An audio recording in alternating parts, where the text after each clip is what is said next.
आज वो दिन है जिसका सभी को इंतजार था, यानी 23 जुलाई, जिस दिन बजट पेश होने वाला था। और ऐसे में देखिए बजट पूरी तरीके से पेश हो चुका है। वित्त मंत्री ने ये बजट पेश किया है। कई तरह की चीजें इस बजट में निकलकर सामने आई है। किन किन लोगों पर ये बजट जो है कितना इफेक्ट करेगा, ये इन सभी बातों को लेकर हम चर्चा करेंगे। और इस चर्चा में शामिल होने के लिए हमारे साथ कुछ खास मेहमान भी जुड़ चुके हैं। राजेश्वर पैनोली जी हमारे साथ जुड़ चुके हैं, जो अर्थशास्त्री हैं। शंभू भद्रा जी हमारे साथ जुड़ चुके हैं, वरिष्ठ पत्रकार हैं। शैलेंद्र दुबे राजनीतिक विश्लेषक हमारे साथ जुड़ चुके हैं। प्रोफेसर DK शर्मा शिक्षाविद हैं, हमारे साथ जुड़ चुके हैं। Sujeet Thakur health sector expert हमारे साथ जुड़ चुके हैं। आप पांचों का बहुत बहुत स्वागत इस तमाम चर्चा में शामिल होने के लिए। सबसे पहले राजेश्वर पैनोली जी आपके पास आऊंगी, क्योंकि देखिए बीइंग एन अर्थशास्त्री, बीइंग एन इकोनॉमिस्ट, आपसे यही बात करना चाहेंगे कि बजट पेश हो चुका है। इस बजट की क्या कुछ बड़ी बातें आपने देखी हैं, आपने समझी हैं और निकल कर सामने आई हैं? देखिए बजट की जो बड़ी बात प्रधानमंत्री शब्द है कि बजट सबके लिए है, सारे कोर सेक्टर्स के लिए है, युवाओं के लिए है, और क्या कहते हैं किसानों के लिए है, कॉमन जनता के लिए है, और कोई भी महिलाओं के लिए, कोई भी सेक्टर की बात करें MSME के लिए, तो ऑलमोस्ट सभी सेक्टर का कहीं ना कहीं ख्याल रखा गया है। और एक बड़ा कंक्रीट सा बजट बनाया गया है जिसमें कि इनफ्लो आउटफ्लो बड़ा अच्छी तरीके से मैनेज किया गया है कि फंड कहाँ से आएगा, कहाँ जाएगा, कैसे जाएगा, और मैक्सिमम यूटिलाइजेशन जो फंड का है वो कैसे ग्रोथ में आएगा।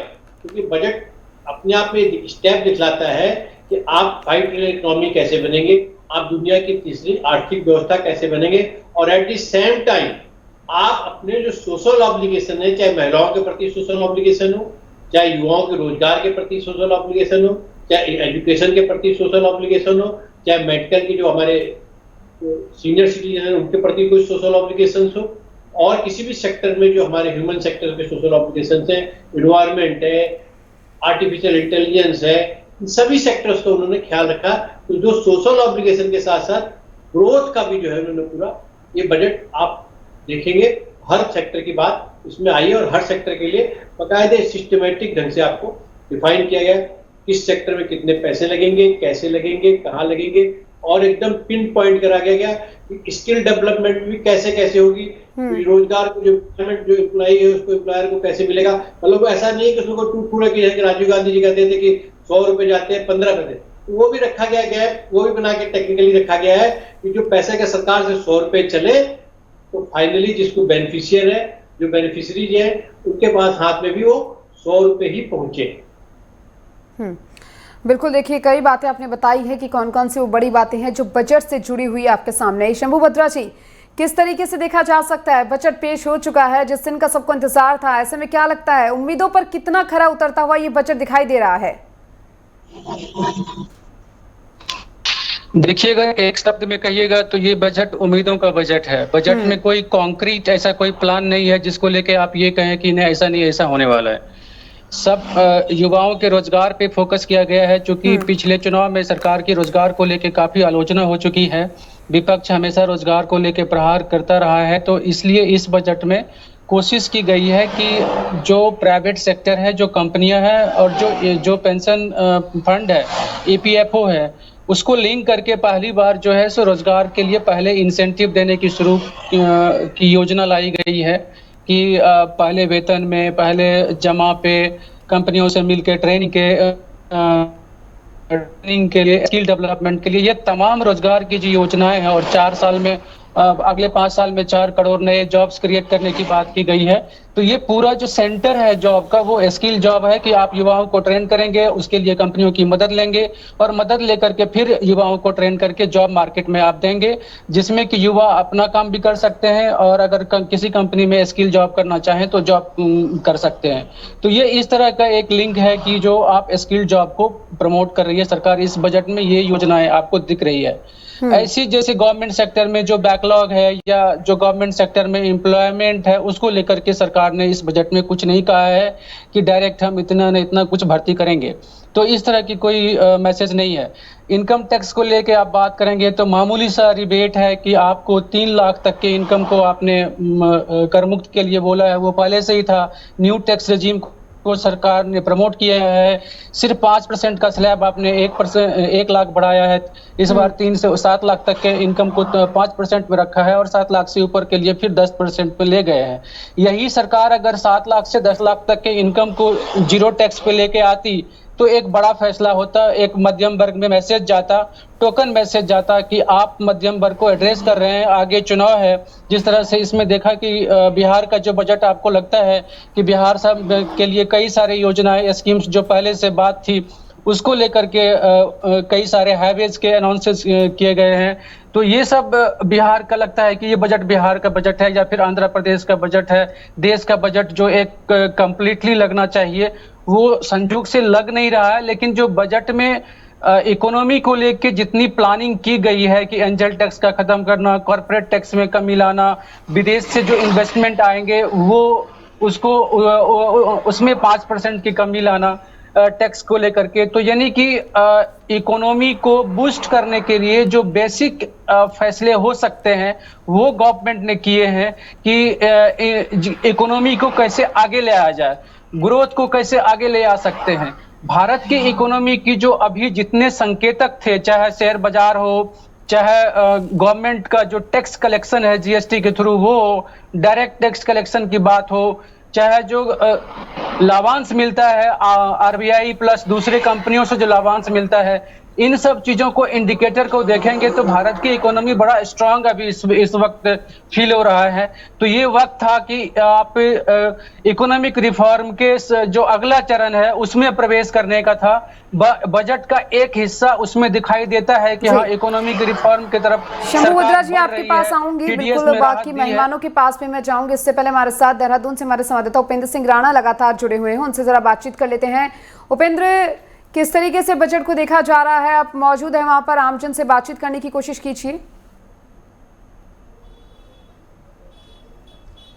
देखिए, जिस तरीके से आज जिसके से निर्मला सीतारमण ने जिस तरीके से आम बजट को जिस तरीके से पेश किया, कहा जा रहा है कि देश के विकास के लिए, युवाओं के लिए, यानी कि हर एक वर्ग को छूने की कोशिश जो है निर्मला सीतारमण ने जो है इस बार बजट में किया है। और जिस तरीके से एनडीए ने 11वीं बार जिस तरीके से बजट पेश किया, अकेले अगर निर्मला सीतारमण की बात की जाए तो 7वीं बार जिस तरीके से उन्होंने बजट को पेश किया। तो ये हमारे साथ कई सारे व्यापारी जो है वर्ग के लोग हैं जिनको वो बजट पर क्या राय रखते हैं, किस तरीके से इस बजट को देखते हैं। सर, क्या देखते हैं इस बजट को? जिस तरीके से सरकार कह रही है हर वर्ग को छूने की कोशिश में की गई, आपको लगता है किस तरीके से बजट रहा?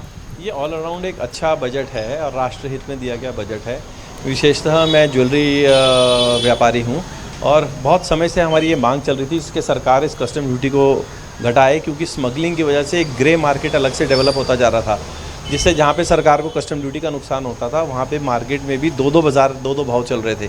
तो अब एक भाव चलेगा और हमारे लिए बहुत खुशी की बात है। इससे गवर्नमेंट के इस स्टेप से आम जनता को भी इसका असर एकदम से मिलना शुरू हो गया है। सोना सुबेरे से लेके अब तक 4,500 रुपये तोला घट चुका है। तो ये एक अच्छी अपॉर्चुनिटी है लोगों के लिए कि वो लोग गोल्ड ज्वेलरी को बाय करें। सर, आप किस तरीके से देख रहे हैं बजट को? जिस तरीके से उन्होंने कहा कि सोने में जिस तरीके से दर को घटाया गया है वो आप काफ़ी अच्छा, आप किस तरीके से? देखिए, इसमें तो कोई दो राय नहीं है कि देश हित का बजट है। मार्केट की रौनक लौटेगी, सोने में भाई साहब बता रहे हैं लौटेगी। मैं तो कह रहा हूँ प्लेटिनम में भी बहुत ज़्यादा वो आएगा मार्केट में, 6.4% डाउन कर दिया है, बहुत अच्छी बात है। सोने में तो रेवोल्यूशन आना है, इसमें कोई और दो राय नहीं है। पब्लिक बढ़ेगी, सोने में रुझान बढ़ेगा। जिस तरीके से टैक्स में जिस तरीके से बढ़ोतरी की गई, शेयर मार्केट जिस तरीके से जो है उसमें ज़्यादा रखेंगे, उसके बाद जो है टैक्स में बढ़ोतरी की गई है, उसको किस तरह? हाँ जी सर, ये एक अच्छा इनिशिएटिव है ज़्यादा से ज़्यादा टैक्स फाइलिंग को इंक्रीज़ करने के लिए। जो टैक्स स्लैब्स है उसमें थोड़ी सी गिरावट हमने देखी है। Long term capital gains, short term capital gains में थोड़ा सा 2-2.5% के अराउंड अपना इनकम टैक्स स्लैब्स बढ़े हैं। बट ओवरऑल देखा जाए तो जो नॉर्मल टैक्स स्लैब्स है 0 से 3% वाले और वो वाले, उन्होंने उसमें गिरावट करी है। तो पॉजिटिव थिंग। क्या लगता है आपको? हर वर्ग को छूने की कोशिश की गई, युवा वर्ग से लेकर तमाम लोगों के लिए ये बजट जो है वो रखा गया है। आप इस बजट को किस तरीके से नजर रखते हैं? तो बजट बहुत अच्छा बजट आया है और हर बार की तरह हमारे जो फाइनेंस मिनिस्टर हैं उन्होंने बहुत बढ़िया बजट दिया है। सोलर एनर्जी के ऊपर भी बहुत ज़्यादा फोकस किया गया, जिससे कि लोग बहुत ज़्यादा अपनाएंगे इस चीज़ को। उसके सेल्स वगैरह में काफ़ी कीमत कम की गई है और बहुत अच्छा बजट है। आपको क्या लगता है? बजट बहुत अच्छा है, राष्ट्र हित के लिए बजट है, बहुत अच्छा बजट है। कस्टमर का भी रुझान बढ़ेगा सारा। बहुत अच्छा बजट है। देखिए, साफ तौर पर जो लोगों का ये मानना है कि जो बजट है वो काफ़ी अच्छा है। जिस तरीके से टैक्स में जिस तरीके से जो बढ़ोतरी की गई है उसको भी कहीं ना कहीं मार्केटिंग वैल्यू की तरह जो है वो देखा जा रहा है। और जिस तरीके से सोने और चांदी में जिस तरीके से जो गिरावट को जिस तरीके से देख रहे हैं, उसमें जो चोर बाजारी जिस तरीके से कह रहे हैं कि चोर बाजारी जिस तरीके से होती थी उसमें कहीं ना कहीं रोक लगेगी। साथ ही जो अन्य वर्गों को छूने की कोशिश जिस तरीके से जो है वो बजट में की गई थी, तो कई सारे ऐसे प्रावधान जो है वो बजट में किए गए हैं जिसको लेकर व्यापारी वर्ग भी काफ़ी खुश दिखाई दे रहे हैं। कई आम लोग जो है इस बजट से जो है वो खुश नज़र आ रहे हैं। जी चलिए उपेंद्र, बहुत बहुत शुक्रिया तमाम जानकारी को साझा करने के लिए, तमाम बातचीत के लिए। आपने बताया कि किस तरीके से जो व्यापारी है क्या कुछ सोच रहे हैं इस बजट को लेकर। और देखिए, तमाम मेहमान भी हमारे साथ लगातार बने हैं। शैलेंद्र दुबे जी हमारे साथ लगातार बने हैं, ये राजनीतिक विश्लेषक हैं। शैलेंद्र दुबे जी, क्योंकि देखिए बजट को लेकर सभी को इंतजार था और साथ ही साथ आमजन को तो इंतजार था ही, पॉलिटिकल पार्टीज जो हैं चाहे वो एनडीए सहयोगियों की बात करें वो भी काफी बेसब्री से बजट का इंतजार कर रहे थे। अब ऐसे में नीतीश और नायडू के जो स्टेट्स है 41 और 15,000 करोड़ का जो पैकेज उनको मिला है, उसको लेकर किस तरीके से देखा जा सकता है इस पूरे बजट को?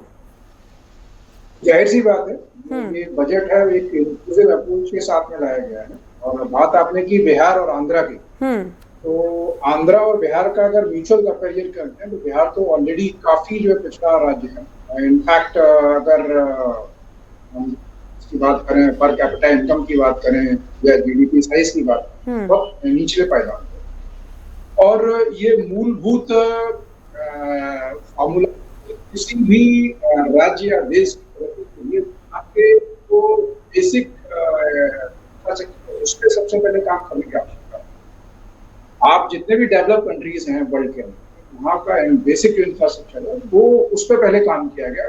वो काम करने के बाद क्या है कि इंडस्ट्री जो है अट्रैक्शन का पॉइंट बनती है, बहुत सारा फिर एम्प्लॉयमेंट जनरेट होता है। उसी प्रोस्पेक्टिव को देखते हुए जो कैपिटल एक्सपेंडिचर है उसमें एक अच्छा जो है इन्वेस्टमेंट करने का प्लान किया गया।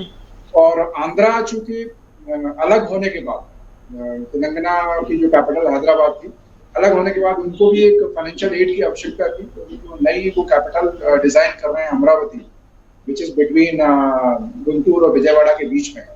और जिस तरह से उन्होंने स्पेसिफिक जोन्स को लेके जो उनकी प्लानिंग है, तो अगर वैसा वो करते हैं तो मेरे ख्याल से वो आने वाले समय में देश का एक पहला ऐसा शहर होगा जो हर सेक्टर के लिए प्री डिफाइंड जो जोन होंगे हर चीज के लिए अलग अलग होगा। और उससे क्या होता है कि जो होती है, मारामारी होती है, जो ट्रांसपोर्ट सिस्टम है उसको भी बड़ा जो है हेल्प मिलती है। तो ये जो बजट है, ये जो बजट है वो कई तरह की चीजें हैं। बिल्कुल शैलेंद्र जी, इस बजट में देखने को मिल रही है। पॉलिटिकल व्यूज से अगर देखा जाए तो भी बजट अपने आप में काफी खास माना जाता है।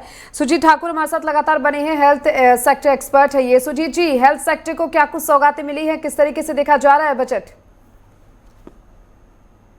दीपिका जी, हेल्थ सेक्टर को एज इट इज तो डायरेक्ट कुछ बेनिफिट्स नहीं मिले जी। अब यही उम्मीद है, जो कैपिटल इन्वेस्टमेंट की गवर्नमेंट ने बात की है जिसके 11 लाख करोड़ का बजट एलोकेटेड है, तो अब ये देखना होगा कि वो सारा एलोकेशन रोड्स और इंफ्रास्ट्रक्चर और हाईवेज में जाता है या नए हॉस्पिटल्स में भी उसका इन्वेस्टमेंट आता है। लेकिन एक चीज़ जो मैंने अभी देखा है, अभी तो डिटेल में नहीं देख पाया हूँ, कि कुछ कैंसर के ड्रग्स पे 3 कैंसर के ड्रग्स के इंपोर्ट ड्यूटी हटा दी गई है जी। तो उससे जो कैंसर पेशेंट्स हैं उनको फायदा होता दिख रहा है। एक स्किल डेवलपमेंट पे सरकार ने इस बार अच्छे काम किए। इससे ये बताने से पहले मुझे जो लगता है कि इस पूरे बजट पे 2 फोकस खास है। एक जो रिसेंट इलेक्शन के रिजल्ट्स हुए थे उसका, और दूसरा सरकार लॉन्ग टर्म भी सोच रही है। जो फिस्कल डेफिसिट जो पिछले 5 साल से लगातार नीचे आ रहा है, जो जब 2021 में 6.7 था, अभी 5.1 है, और सरकार का एक्सपेक्टेशन उसको नीचे लेके जाना है, तो ये लॉन्ग टर्म का बजट तो लग रहा है। लेकिन जो स्किल की बात अगर छोड़ दें और जो टैक्स स्लैब्स में थोड़ी बहुत चेंजेस हुए हैं, उसके अलावा हेल्थ केयर के लोगों को बहुत डायरेक्ट इम्पैक्ट होता दिख नहीं रहा।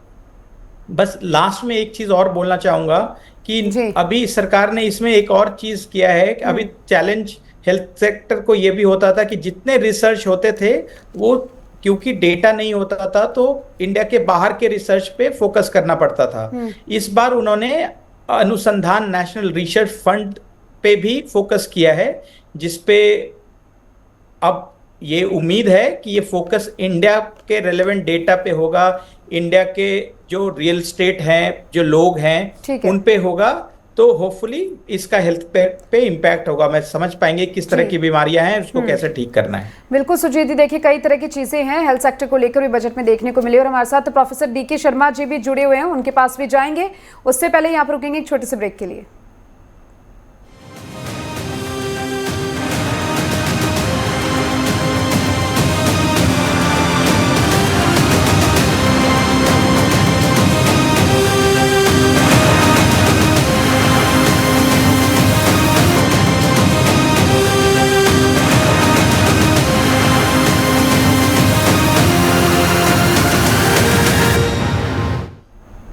और ब्रेक के बाद एक बार फिर से आप सभी का स्वागत है। और देखिए बजट पर लगातार चर्चा जारी, और हमारे साथ doctor professor DK Sharma ji भी लगातार बने हैं, जो शिक्षाविद हैं, उनसे जरा बातचीत कर लेते हैं।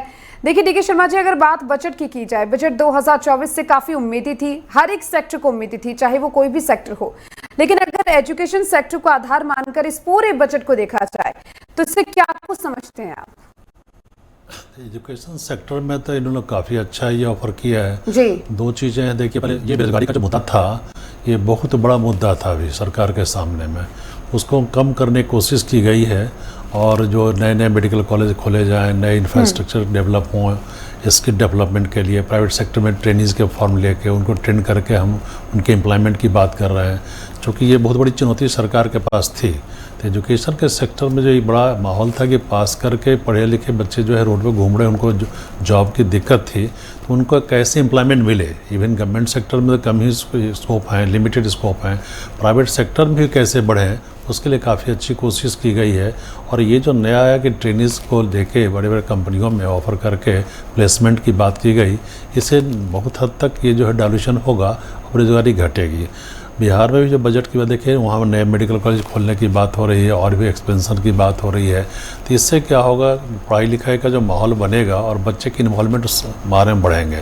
तो एजुकेशन के सेक्टर में भी और दूसरे सेक्टर में भी एक हम कहते हैं बैलेंस्ड बजट है, और कोशिश की गई है एजुकेशन सेक्टर हो या हर सेक्टर में एक प्रॉपर फीडिंग करने की कोशिश ज़रूर की गई इस बार पहली बार। और ये हर सेक्शन, चाहे किसानों की बात हो, एजुकेशन की बात हो, चाहे ये मध्यम वर्गीय लोग की बात हो, सरकारी कर्मचारी के टैक्स स्लैब की बात हो, तो एक्सपेक्टेशन तो बहुत ज़्यादा लोगों को रहता ही है, उतनी तो पूरी होनी मुश्किल है। लेकिन कोशिश ज़रूर की गई हर सेक्शंस को डिमांड जो था, जो अपेक्षाएँ थी, उनको हद तक हम फुलफिल करने की कोशिश ज़रूर की गई इस फिल्म में। बिल्कुल, क्योंकि देखिए एजुकेशन सेक्टर जो है काफ़ी आधार हो जाता है किसी भी देश के लिए। एजुकेशन एक मोस्ट इंपॉर्टेंट थिंग मानी जाती है अगर उसका विकास करना है तो। राजेश्वर जी, देखिए अगर बात यहाँ पर अर्थव्यवस्था की कर ली जाए तो प्रधानमंत्री नरेंद्र मोदी अक्सर अपने भाषण में कहते आते हैं कि तीसरी सबसे बड़ी अर्थव्यवस्था अब भारत बनने जा रहा है, 5वीं सबसे बड़ी अर्थव्यवस्था है, शक्ति के रूप में हम काम कर रहे हैं। और ऐसे में इकोनॉमी को बूस्ट करने के लिए इस बजट को किस तरीके से देखा जा रहा है? कौन कौन से वो चीजें इस बजट में शामिल की गई है जिससे हमारी जो इकोनॉमी है वो बूस्ट करेगी? इकोनॉमी बूस्ट करने के लिए होता है कि आपका अधिक से अधिक पैसा मार्केट में है जी, और मार्केट में पैसा है, प्रोडक्शन बढ़े और उसको रोटेट होकर फिर मार्केट में पैसा है, प्रोडक्शन बढ़े। इकोनॉमी बूस्ट 2-3 तरीका। इकोनॉमी बूस्ट होने का दूसरा तरीका होता है कि आपके ऊपर वर्ल्ड वाइड जो इंडस्ट्री है, दूसरी यूनिट्स हैं या इंपोर्टर्स हैं, उनका आपके ऊपर विश्वास हो। तो लेबर रिफॉर्म से लेकर के स्किल्ड लेबर होना आपके यहाँ जरूरी है कि आपके यहाँ स्किल्ड। दूसरा होता है ईज ऑफ डूइंग, वो होता है कि आपके यहाँ बिजनेस करना या आपके यहाँ यूनिट लगाना या आपके यहाँ कोई काम करना कितना आसान और कितना प्रोटेक्टेड है, कितना अच्छा इन्वायरमेंट उसको मिलेगा। तो उस दिशा में भी बजट आपको काफी चीजें दे रहा है। इन सब चीजों को आप मिला जुला करके देखते हैं, चाहे आप किसी भी सेक्टर में देख लीजिए, चाहे मेडिकल सेक्टर में देख लीजिए, किसी भी सेक्टर में देख लीजिए, तो कहीं ना कहीं आपको स्किल डेवलप करने के लिए दिया जा रहा है। कहीं ना कहीं आपको जो किसानों के भी साथ दे रहा है, उनको हक देने की कोशिश की जा रही है।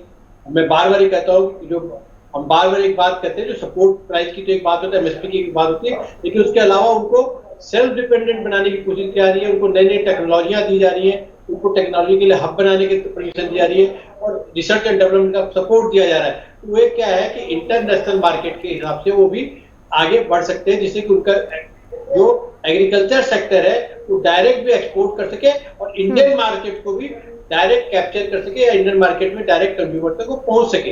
इसी ढंग से रोजगार की बात होगी तो रोजगार, तो आप इंडस्ट्री की बात कर लीजिए, इंडस्ट्री की बात उसमें भी हुई। अब इन्वेस्टमेंट की बात कीजिए तो फॉरेन कंपनियां हैं उनके इन्वेस्टमेंट की बात कीजिए।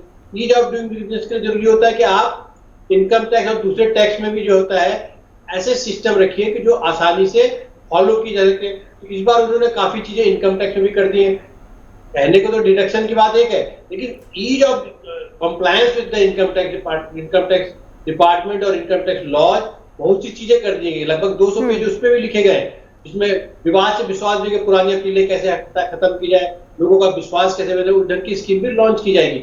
ऐसी जीएसटी में भी पहले से रिफॉर्म चल रहा है, तो रिफॉर्म कर रहे हैं कि उसको कैसे यूजर फ्रेंडली बनाया जाए। ये सब चीजें आपको एक एनवायरनमेंट क्रिएट कर रही हैं इंडस्ट्रियल हब के लिए, एग्रीकल्चर हब के लिए, एजुकेशनल हब के लिए, महिलाओं के लिए आगे बढ़ने के लिए, चाहे वो और गरीबों के लिए, चाहे और इंफ्रास्ट्रक्चर डेवलप के लिए, चाहे मकान बनाने की बात करें इंफ्रास्ट्रक्चर में भी आता है, उसको उसमें डेवलपमेंट करके उसके सबके पैसे कहीं ना कहीं रोटेशन होंगे, आपके टोटल जीडीपी में कंट्रीब्यूट करेंगे।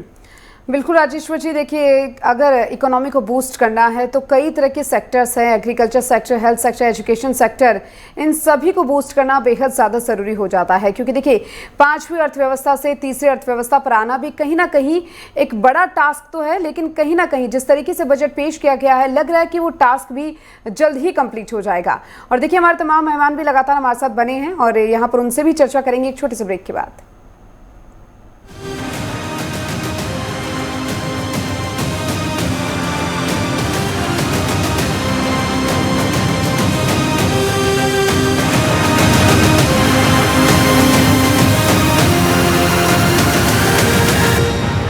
क्या आप खाते पीते तो बहुत हैं पर आपकी सेहत नहीं बनती? भूख कम लगती है, वजन नहीं बढ़ता? दरअसल मेन बात खाना पीना खाना नहीं है, मेन बात है खाया पिया लगना। और अगर खाया पिया लगेगा नहीं तो आपकी सेहत बनेगी कैसे? इसलिए हमारी संस्था सन्यासी आयुर्वेदा ने एक ऐसी दवा का निर्माण किया है जो कि आपके पाचन तंत्र को, आपके लिवर को दुरुस्त करने का काम करती है। इस दवा से आपकी भूख बढ़ेगी, आप खाना अच्छे से खाएंगे और वो पूरी तरह से हजम होगा तो आपके शरीर में अपने आप खून बनेगा, हड्डियां मजबूत होंगी, शरीर पर मांस चढ़ेगा, ताकत महसूस होगी और आपका वजन बढ़ने लग जाएगा। सिर्फ 699 रुपए की पूरे 1 महीने की दवा होती है और आप इसे घर बैठे 01145454545 पर फोन करके दवा मंगवा सकते हैं।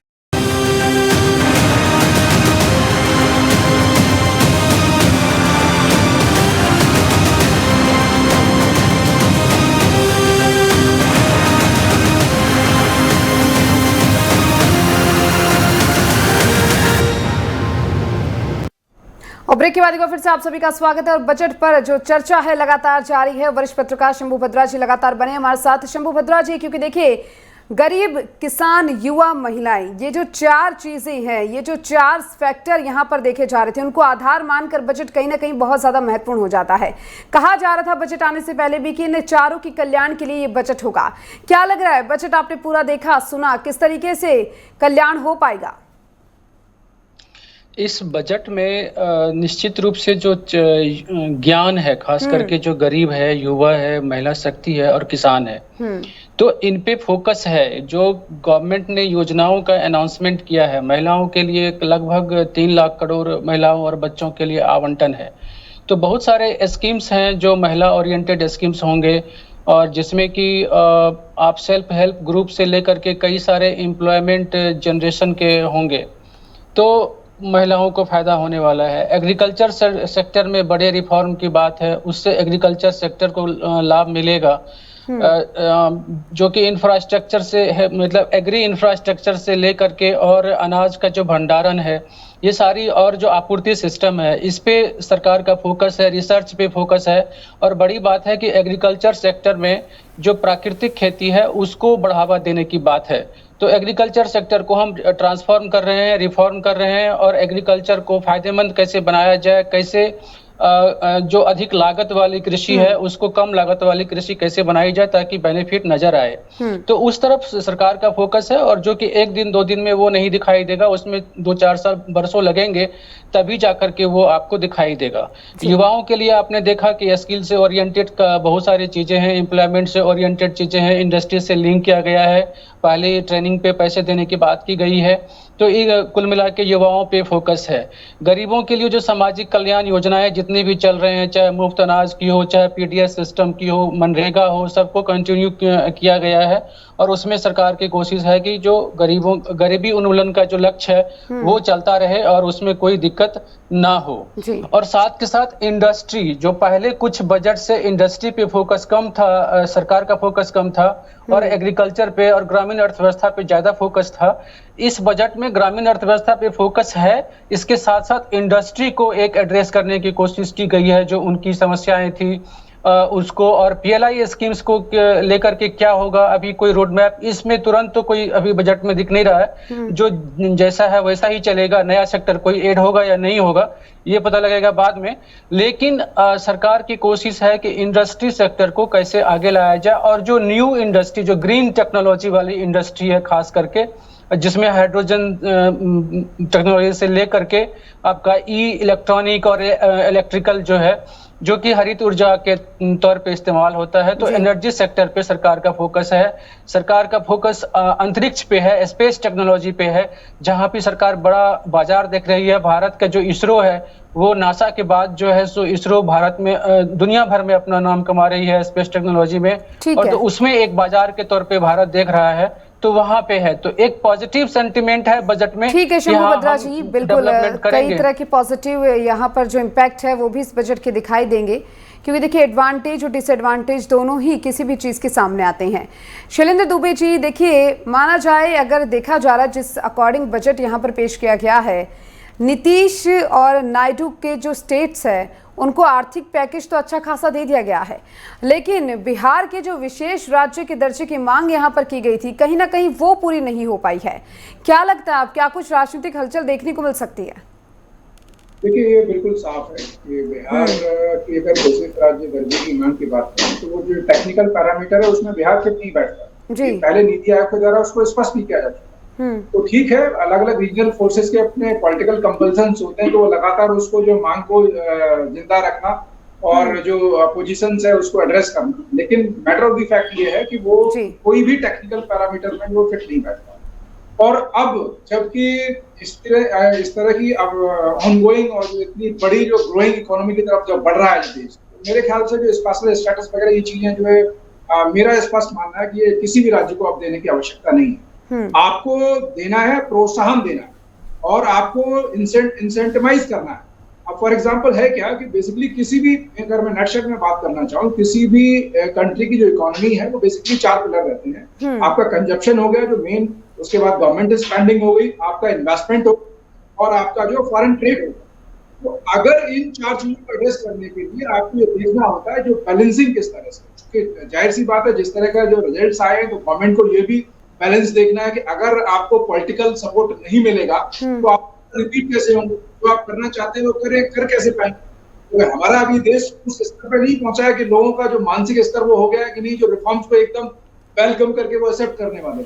डायरेक्ट जो चीजें हैं, इवन आप देखेंगे ना डिफरेंट सेक्टर्स के एक्सपर्ट्स का भी ये होता है कि डायरेक्ट हमारी इंडस्ट्री के लिए क्या। तो जब हम सब पढ़े लिखे भी लोग इस तरह की बात करते हैं कि डायरेक्टली हमें क्या, तो जो बड़ी संख्या में इलिटरेट, तो जाहिर सी बात है प्राइमरी डिजाइन इसको देखेगा, इसमें इनडायरेक्ट लॉसेस का जो प्रेफरेंस है वो बहुत बाद में। ओवरऑल किसी भी सरकार का जो काम रहता है वो प्रबंधन का है, और मुझे ये लगता है कि सरकार जो है आने दिन में सिर्फ आपको। ठीक है शैलेंद्र दुबे जी, क्योंकि देखिए समय की कमी है और भी मेहमान है, उनसे भी जरा चर्चा कर लेते हैं, उनकी भी जरा प्रतिक्रिया ले लेते हैं। सुरजीत ठाकुर जी लगातार बनी है। सुरजीत जी, क्योंकि देखिए एक छोटी सी प्रतिक्रिया आपकी लेना चाहूंगी। देश भर में सरकार के द्वारा कई तरह की ऐसी योजनाएं हैं जो हेल्थ सेक्टर को देखते हुए लाई गई हैं, उन योजनाओं को इम्प्लीमेंट किया गया है। क्या लगता है आपको कि इन योजनाओं को अभी और ज़्यादा बदलाव की ज़रूरत है? उन योजनाओं में क्या कुछ अब नया शामिल किया जाना चाहिए और उनसे कितना लाभ हेल्थ सेक्टर को होता हुआ दिखाई दे रहा है? देखिए दीपिका जी, अभी बहुत बदलाव की तो मैं नहीं कहूंगा कि जरूरत है, लेकिन हाँ, इन जो भी अभी करंट पॉलिसीज हैं उसकी इम्प्लीमेंटेशन हर क्षेत्र में पहुंचे, गांव कूचे में पहुंचे, वो सरकार को उसका कदम उठाना चाहिए।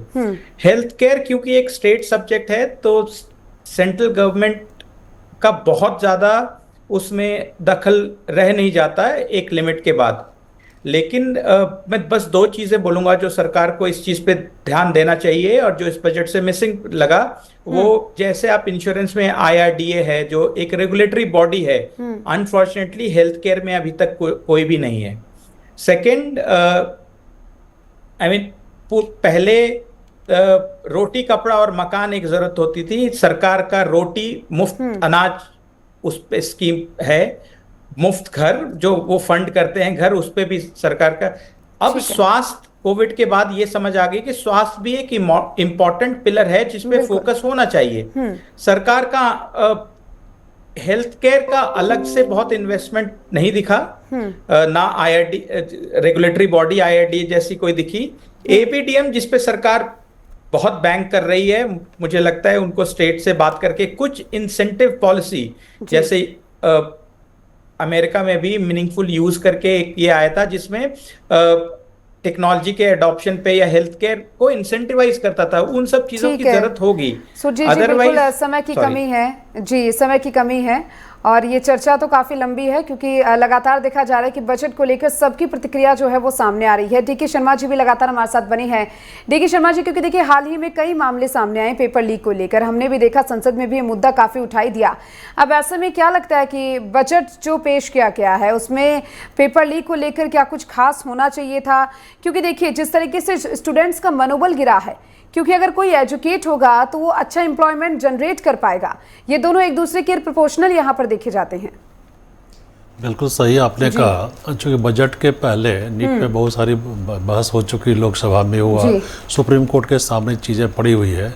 तो सुप्रीम कोर्ट लीगल जो एक्सपर्ट बने, एपेक्स कोर्ट हमारे सामने, उस पर हम कोई कमेंट तो नहीं कर सकते। आज भी उनका एक निर्णय आने वाला था, तो एक्चुअली वो उनके सामने पड़ी CBI इंक्वायरी भी चल रही है। हाँ, ये कह सकते हैं पेपर लीक का मतलब नीट ही नहीं, सब बहुत सारे एग्जाम में हो रहा है, ये अच्छी खबर नहीं है। युवाओं में एक्चुअली क्या होता है, उनका विश्वास ख़त्म तो ज़रूर हुआ है, लेकिन 2 चीज़ें हैं हम जो समझते हैं। मान लीजिए कि ये पेपर लीक हुए और जो डाटा आ रहा है, अब ये सवाल है उसमें कुछ मैक्सिमम ये प्रूफ हो गया गड़बड़ियाँ हुई हैं और जो उसमें कुछ अच्छे भी लड़के हो सकते हैं। तो हम समझते हैं सुप्रीम कोर्ट पास ये लाचारी हो गई कि वो बच्चे जैसे जो कम्पीट किए उसमें कुछ अच्छे भी हो सकते हैं जो नीट के बदल पे गए हैं। एक दुविधा उनके पास है, इसमें कोई दुमत नहीं कि उसमें गड़बड़ियाँ नहीं हुई हैं। CBI इंक्वायरी भी चल रही है, चार्जेस सामने आ गई हैं और इससे बच्चों पर उसका मनोबल छोटा होता है। और रियली हम लोग पढ़ाते हैं जो साल 2-3 साल लगे रहते हैं और उनको एक्चुअली लगे कि एक्चुअली बजट ये पेपर लीक के चलते मेरा नहीं हुआ, तो ये बहुत बड़ा एक्चुअली उनका डिप्रेशन होता है, मन छोटा होता है। और पढ़ेंगे तभी तो अच्छे डॉक्टर हो, चाहे इंजीनियर हो, कोई भी हो, एक्चुअली तभी तो ये पाइपलाइन बना हुआ है। पढ़ेंगे तो स्ट्रीमलाइनिंग टुवर्ड्स द एम्प्लॉयमेंट, फिर क्या सोशल मान ली कनेक्टिविटी में जाए, चाहे इंडस्ट्रियल में जाए, जहाँ कहीं भी जाए, तो उनका एक्सक्यूशन होता है कि वो जो पढ़ते हैं उसका एक्सक्यूशन होता है और वो नेशन के लिए वो फायदेमंद की बात है। बिल्कुल ठीक है, बिल्कुल सही कहा आपने, क्योंकि देखिए अगर कोई वेल एजुकेटेड होगा और पढ़ेगा तभी तो आगे बढ़ेगा, यही बात है। चलिए, बहुत बहुत शुक्रिया आप सभी मेहमानों का, तमाम चर्चा में आप सभी शामिल हुए और तमाम एक्सपर्ट्स आपने पूरी जो अपनी राय है वो इस बजट 2024 को लेकर साझा की और बताया कि कौन कौन से सेक्टर की क्या क्या उम्मीदें थी और उन उम्मीदों पर कितना बजट ये खरा उतरा है। और चलिए, हमारी जो ऑडियंस है उनको भी हम लगातार बजट से जुड़ी हर एक टर्म समझाते रहेंगे एक छोटे से ब्रेक के बाद।